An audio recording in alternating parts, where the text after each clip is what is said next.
Welcome to Bad Dog Agility, a podcast helping you reach all of your dog agility goals. Whether it's competing under the bright lights of the televised finals at Westminster or successfully navigating a homemade course in your own backyard, we'll bring you training tips, interviews, and news about the great sport of dog agility. Are you ready? I'm ready. I'm ready. I'm ready. The show starts with your hosts, Jennifer, Esteban, and Sarah. I'm Jennifer. I'm Esteban. And I'm Sarah, and this is episode 364. Today's podcast is brought to you by Synovitan OA. Hey, dog lovers, is your furry friend limping or struggling to enjoy agility like they used to? It might be osteoarthritis, OA, a common source of pain and mobility issues in dogs that's driven by inflammation in their joints. Synovitan OA is a groundbreaking one-time injection into the arthritic joint that targets the very cells causing the pain and inflammation. The benefits are huge. With Synovitan OA, relief can last up to 1 full year with just one simple treatment, dramatically improving your dog's quality of life. And since it works only in the joint, there aren't any systemic side effects that are so common with daily drugs and injections, so you can be assured it's safe for your dog. Don't let your dog suffer from the pain of arthritis. Visit activedognow.com to learn more about Synovitan OA and give your dog the gift of long-lasting pain-free movement. Studied in canine elbows, Synovitan OA is given by authorized veterinarians. Temporary discomfort in treated joints may occur. Talk to a treating veterinarian near you for more information, including what to expect following treatment, and visit www.activedognow.com. So today we're going to bring you guys into a conversation that we've been having amongst ourselves as instructors. And it's funny how sometimes independently we will all run into similar situations. And then when we compare notes, realize that we're all kind of having the same situation with students. And it really comes down to what is the purpose of practice and what are we trying to accomplish when we assign a particular sequence or lesson or put together a lesson plan or teach live? Like, what are we trying to accomplish in that 1 hour class? And so Jen and I were talking about this. And so Jen, it was funny because we were talking and you were like, oh my gosh, I was just talking to my students this week in class. So all of your students listening will be like, oh my, yeah, I totally remember that. So kind of tell us what happened in class this week.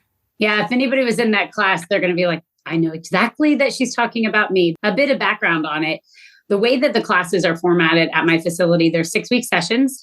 And for the first 5, there is a specific topic presented. So whatever the topic is, we say that's what we're going to focus on. We do some drills. We give a little bit of education on how to train it. We practice it, and then we implement it into sequences. And on week 6, we do coursework.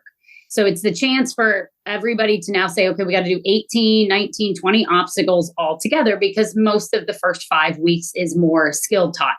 And then on the courses week, we do typically a standard course and a jumpers course.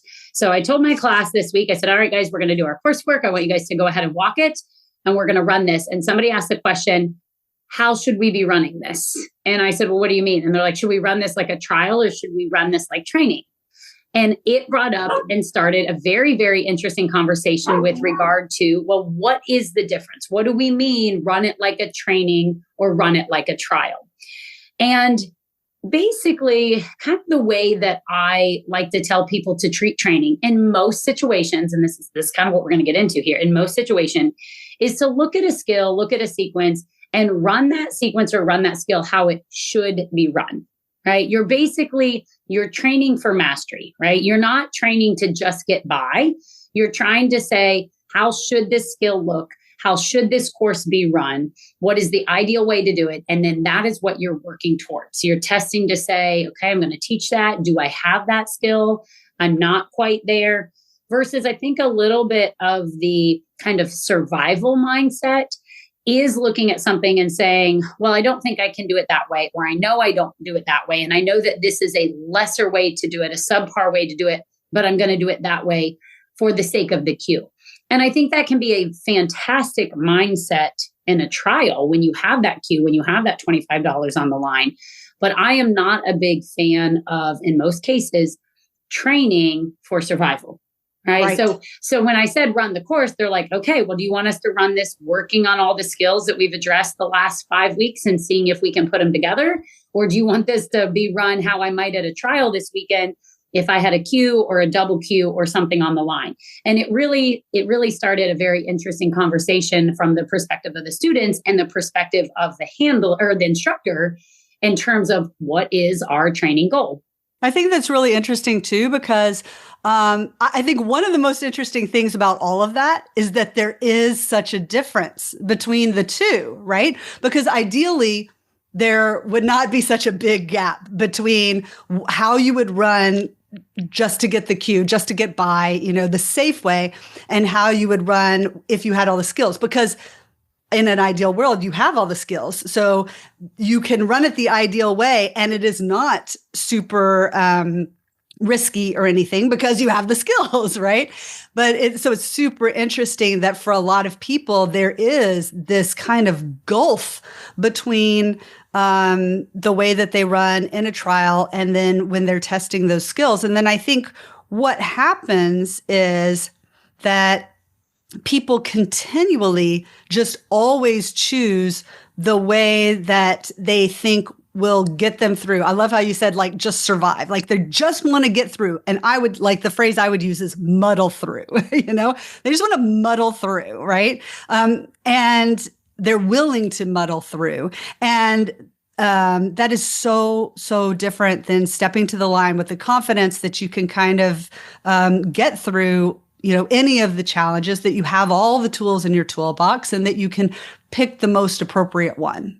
To give you a really specific example of what I'm talking about, this week in class on the course, we had a backside with an off-course tunnel. So there was a tunnel. I wonder where that idea came from. Yes, I know, exactly, right? For people who don't know, like, that was like the challenge of the AKC National Finals. It's funny because, so we're on week 6, and week 3 of the session, we built the finals course. And we found all these holes in the students' backsides out of tunnels. So then week 4, we continued to work on backsides out of a tunnel. And then now it's week 6, so we're implementing them into a course.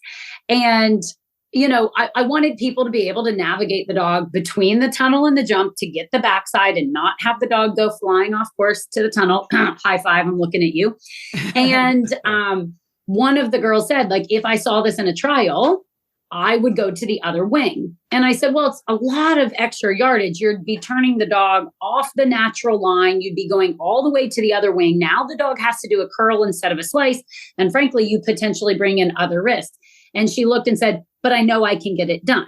And so it brought us to the question of, okay, well, what should we be doing? And in the end, what we did is we did both, because I told her, it's not a cue. It's not a trial. I want you to look at this and say, how should it be done? And do you have the skills, and test it? And sure enough, she was correct. Her dog went to the tunnel.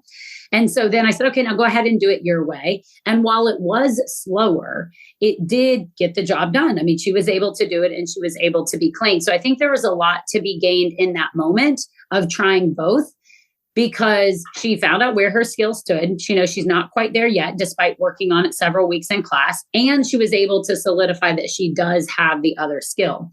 And I think it's important to have both, because I do think, kind of that training towards mastery, training towards how it should be done. I think that's what we all strive for, to be the best we can. Sometimes I find the weakness to be that the handler doesn't know how it should be run. So I use that comment, should, like, run a course how it should be run. Well, you have to have quite a bit of experience and knowledge. So for some people, they might not run it that way because they don't know what should be run. They don't know what the best option is. So they're going to learn from that. But I also think there is some value in the survival mindset. I've trained with people. I've worked with people where as soon as one tiny little thing goes wrong, they just stop and start over. Stop, reward the dog. Stop, throw the toy. Stop, here's the cookie. And I'm not going to lie, I don't want to be on the team with those people. I need people that know how to buck up, make it ugly, make it happen, survive, get it done, because sometimes that's exactly what you need to do. So in going full circle back to the class, I liked that the person asked me, well, how do you want me to run it? Because I think there is value in both, and the instructor can do a lot in kind of guiding what the objective is in any given week, whether it's a sequence or whether it's a course, of what exactly are we working on? Are we working for mastery, or are we working for survival? I love everything that you just said. I feel like you and I are like right in sync on this issue. The phrase that I use a lot of times is being tactical. So, like, I think that when you're in the finals at AKC Nationals, that is a really good time to be tactical, right? You have to evaluate everything. You have to evaluate the likelihood that you're going to get it right. You have to evaluate where you are in the running order. You have to evaluate who has made mistakes before you and how skilled are the dogs after you. And all of that goes into deciding what is and I won't even say best, I'll say optimum for that situation course. So when you were talking about your student who was like, well, I know I could go to the other side, and yes, it's going to be slower and all of that. What I immediately thought of was the 24-inch class, where the winner of the 24-inch class did exactly what your student was talking about. They went the quote, longer path that took a full loop-de-loop wrap, but they did it very efficiently. Like, they ran that path perfectly, right? So that path perfectly beats the other path imperfectly. It probably wouldn't have beat the other path perfectly, but nobody did the other path perfectly. So they become the national agility champions, right? So that is an absolute example of being tactical and thinking about the situation. And so then I think where it comes down to is, like you said, you do need a balance. And so I think, like, I'm saying, be tactical at finals. Like, I don't think that there's almost any situation where I would tell somebody that, they should, redo their stopped contact in the finals at nationals because the dog self-released, but they hit the yellow. Like, that is not the time. I just don't see what bigger thing that you would be setting up, right? But I do think that like people like you and me and Esteban, people who have been in the sport for a long time, people who have big goals, right? We don't bring that all the way down to, let's say, a random local trial, right? And I think the difference is that a lot of students do. And what I mean is, they treat any trial like it's the finals of nationals. They treat any trial as, I'm just trying to get through. I just want to handle this in the way that I'm most comfortable with, that I'm most likely to get a cue, instead of, like you said, having a mix of, some are going to be more important than others, and that you need to use some of your trialing time to reinforce your criteria, and to also give yourself the practice of handling in a way that's less comfortable for you, so that you can pull those skills that you've been working so hard on in practice and put them into the arsenal that you feel comfortable using. No matter how, like, even if you have the skill, if you never practice it in a trial, then when the big moment comes, you're not going to want to do it in the trial, right? So you have to pick some trials where you go and you handle it and you test your skills, rather than always, every single time you're in a trial, defaulting to just, how can I muddle through this sequence? Absolutely. I just want to jump in and say that I've had many runs, especially when I'm, gearing up for a big event, whether it's nationals or tryouts, where I look at a jumper's course and I might say, ideally I would do a mix of rears and fronts here, maybe a blind, but for the purpose of training, I'm going to do all rear crosses here. I've also had other runs where I say, this is really a rear cross course. I'm going to do it all with front crosses. I know that this probably be a little less ideal, or that technically a front cross here and here is a little more difficult than doing the rear crosses, which are much easier, but I kind of need the practice, right? And I'm willing to decrease my chances of qualifying or winning, because ribbons are still a really big thing for a lot of people, in order to sacrifice for something, in my opinion, greater down the line, right? Because I may be in a position in a big final, or where I need a third clean run to get into a final, where I am forced to do a maneuver that maybe, because I'm always optimizing in training and local trials, I never do this maneuver. I do it very, very rarely, right? Because I just don't have that experience. And now I'm very uncomfortable about it. I do it wrong and boom, I've lost. Finals done. Or I don't get into the finals, right? And it's because at every point, perhaps like some of Jen's students, I was trying to optimize getting through the course. I treated it like I was at a trial rather than considering, the potential other benefits to maybe not having that mindset. I think a little bit of what we're talking about here is goal setting and what are the goals. To a little bit play devil's advocate, I've had students come to me and said, look, 3 more double Qs and this dog is retired, right? Mm-hmm. It's an 8.5-year-old large breed. And they're like, I just want the 3 double Qs. I don't care if my dog can go to the backside near the tunnel. I'll waste the 2 seconds and go the other way if it means the double Qs.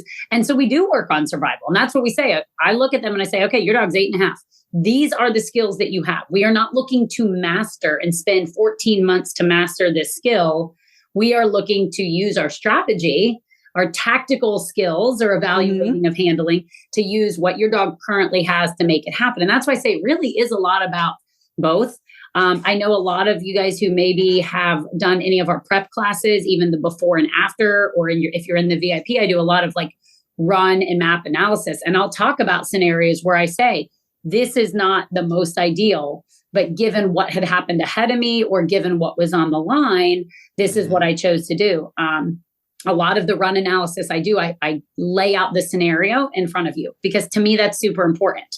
When I had to do my analysis of my challengers run, it was super important to know that it was the challengers run. And not only to know that it was the challengers run, but I was the first dog on the line. There wasn't much tactic happening. I had to run the absolute best plan I possibly could. And in my opinion, take all the risks versus a scenario where I'm the last dog to run and nobody's run clean. That's important to know. So I kind of think that there's so much to it. And I think at the end of the day, it really is about having that balance of being able to do both, Yeah. And I think I think that's part of the game, right? It's part of the sport of agility. And I think this is some place where I think Esteban, but I'll let him speak to himself. I think that I have adjusted a lot from my early days in agility, where in the early days of agility, it was like run it the best or not at all. Like it's like choose if there is a preferred handling, meaning a way that's going to that in its ideal gives you the best time and the best path and the best communication with your dog, then that's the way it should be done. End of story, right? And I think over time, I kind of recognized that is one aspect of agility, but all the other things, how other people are doing, where you are in the running order, like they do matter. Like it does matter. It would be like, I don't know, it would be like being a football coach and saying, we're going to run like our way. We're going to run our routes, and I'm not going to adjust for what the defense is doing because, our routes are our routes and we've determined that they're the best and we're going to live and die by these routes. It's like part of any sport is the adjustments. And so I think that that's someplace where over time I started to kind of develop this idea of like being tactical and knowing the situation, and that does influence your choices because it's like a risk versus reward thing. Well, I'm glad you brought in sports because dog agility is a sport. Yep. Everyone knows that's my thing. Dog agility is a sport and we are all athletes. Your dog is an athlete. And when you're in a football game and you're down on the goal line and it's 4th down and there's 1 second left in the game and this is the last play of the game, if you're down 2, please don't go for the touchdown. Kick the field goal, right? And if you are down 5, don't kick the field goal because you will in fact lose the game. Right. So it turns out decision making is highly contextual, yes. Right? And so I think as instructors, and I'll speak a little bit to all the instructors out there, you know perfectly well that you have people with multiple dogs and they may have the 10-year-old veteran and, they're going to do what they're doing and they're not really looking to pick up skills at this point. You might even dust off a dog who's essentially retired and they're just going to run through the sequence one time because they still love the game and they want to get out there and be with the owners. Sometimes with older dogs, I've even had no jump height. You just have the wings set up on the course and then you just run them around a little bit and they really enjoy that. So again, very contextual. Whereas with a young dog, I might say, okay, look, I think we need to work a little more at polishing up the skill. You're 8-year-old, you're 9-year-old. I understand, we're going to, instead of perfecting, say, the serpentine maneuver here, you're just going to use 2 front crosses. Maybe the turn's going to be a little bit wider. That's okay, right? This dog is automatic, gets lots of cues, and you're kind of in a maintenance mode, not really a learning, polishing kind of mode, right? And so I think it's contextual between dogs. And this leads me to one of the big things that we do with our VIP members, because I was just looking at this for a person this morning, and it's the monthly small spaces, right? The small space exercises. And for people who have done the prep courses, it's like that as well, right? We take out a sequence out of some larger course where people either struggled or it's a very interesting spot. But mostly the point of picking that sequence that we do is that there's different ways to run it. And when I say different ways, I mean like front cross, rear cross, blind cross, serpentine. What are my options here? Oftentimes between the 3 of us, because we each kind of choose our own small spaces, I will choose the ones that give you choices to backsides, right? So is it faster to go this way or that way, right? And I have found a couple of things over the years. So number 1 is, yes, it pushes people out of their comfort zone. And the coolest group of people that I've worked with as a group are the distance handlers, because the small space sequences are not really geared toward distance handlers. And they are able to do some remarkable things and come up with very clever ideas. And when and typically they might handle at distance, lateral distance, and do maybe more rear crosses, but they can do some very clever things in sense in order to position themselves properly to do fronts and blinds that they would not ordinarily do. And then they say, that was so cool. I think that's a useful thing. And then they incorporate it into their handling, and then they do it in trials, right? And that's not something they ordinarily would have done had someone not forced them to handle differently. And I think this applies to the non-distance handlers as well, right? So there are people who are very blind cross, front cross dominant, and they never rear cross. And one of the things I do are side-by-side comparisons. So for the most part, people will be able to do with enough practice or repetitions, every version that we give them, right? They can do the front, the rear, and the blind. Let's just say those are the 3 that we're comparing for this month. And so I'll do a side-by-side. I compare the front and the blind. Okay, which one was faster? And I show them how much faster. Then I take the winner and I stack that up against the rear cross. Every once in a while, given a certain situation, much like the one that Jen described from AKC Nationals, where there's a background trap here, one may be shockingly better than another, right? And people are very surprised when they learn, oh, wow, I thought I had to do blind crosses everywhere, but the front cross is just as good here. Or even more shockingly, the rear cross is better here, right? And then I will discuss in the video on the feedback with slow motion and explain why the rear cross is better here. Or you'll have rear cross dominant handlers, and I'll say, okay, here they're rear crossing. It satisfies the condition of the rear cross, which is to turn here at this jump. But look, there's 3 options, and you have a really hard time controlling which of the 3. They have to bypass 1, bypass 2 before they get to the correct one. You get a big loopy turn. However, if you charge into the box and done a front cross, the front cross immediately takes away options 1 and 2. So the front cross, for most people, is always going to be better than a rear cross here, right? And give you faster times. And the difference is about 0.3 seconds. So every time this situation pops up, you're losing 0.3 of a second when you go for a rear cross, even though in both cases, you've executed it perfectly. And when people look at it in isolation, it doesn't look like it could have been handled any better, right? So that's the very granular, in-depth kind of analysis that you can bring to this situation. And I think this all goes back to Jen's class day, and what happened there. And when you take everything in context, you can think, what am I doing in this moment? What do I need in this moment? And it speaks to what Jen was saying about how you got to kind of look at your goals and what you're training for, which I think, Sarah, is how you started the podcast. What are you doing here? What are we doing? Yeah. So I think basically, as we wrap up, what we're really saying here is that there's value to both approaches. And because there is value to both approaches, you need to incorporate both approaches. And balance is key here. We want a balance between just get it done and knowing, what to choose when you need to just get it done, and also pushing yourself working the skills, discovering if the skill is trial ready or not by putting yourself in that position, whether that is the full run at class or whether that is at a trial. And I think that this podcast hopefully speaks to really both the students and the instructors, right? If you're an instructor,